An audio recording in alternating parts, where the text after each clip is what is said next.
नमस्कार, मैं हूं देवांजलि मोइत्रा।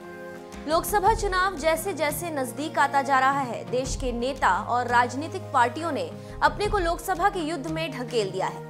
यह हम इसलिए कह रहे हैं कि आपको याद होगा कि जब जब चुनाव आया है, सरकारी तंत्र का दुरुपयोग होने की बात कही गई है और जो सरकार में होता है उसके सिर पर ये आरोप लगते रहे हैं।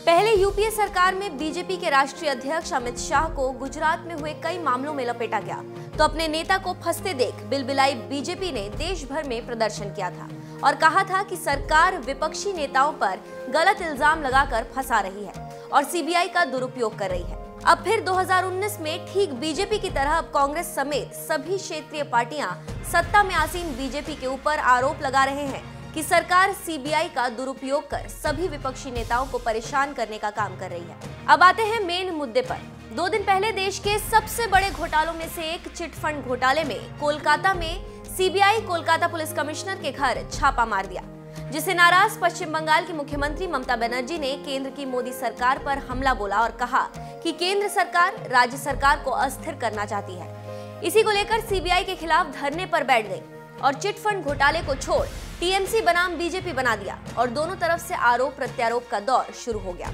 लेकिन इसी बीच कोलकाता पुलिस कमिश्नर के खिलाफ सीबीआई देश की सबसे बड़ी अदालत और सुप्रीम कोर्ट में कहा कि Kolkata police commissioner Saradha chit fund घोटाले में कोलकाता पुलिस कमिश्नर सहयोग नहीं कर रहे हैं। हम आपको ये भी बताते चले कि शारदा चिटफंड घोटाले में जांच के लिए बनाई गई एसआईटी, जिसके प्रमुख उस वक्त राजीव कुमार ही थे। सीबीआई का कहना है कि राजीव कुमार ने अपने पद का दुरुपयोग करते हुए कई बड़े नेताओं को अपनी जांच में क्लीन चिट दे दी और कई अहम सबूत जला दिए या गायब कर दिए, जिससे कई बड़े आरोपी अपने आप छूट गए।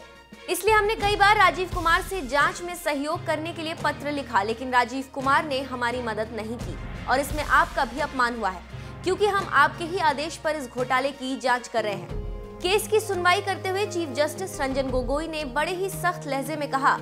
कि अगर कोलकाता पुलिस कमिश्नर ने सबूत नष्ट करने की कोशिश की है तो उससे जुड़े साक्ष्य हमारे सामने लाए जाए। इस पर ऐसी कार्रवाई होगी कि उन्हें पछताना पड़ेगा। अब देखना दिलचस्प होगा कि इस लड़ाई में किसकी जीत होती है और किसकी हार, लेकिन ये लड़ाई बीजेपी बनाम टीएमसी लंबा खींचने वाला है, क्योंकि चुनाव में लीड लेने के लिए और बंगाल में पांव पसारने के लिए बीजेपी पूरी तरह से हाथ पांव मार रही है और बीजेपी बंगाल में पांव न पसार पाए इसके लिए टीएमसी पूरी तरह से उसे रोकने की कोशिश करेगी।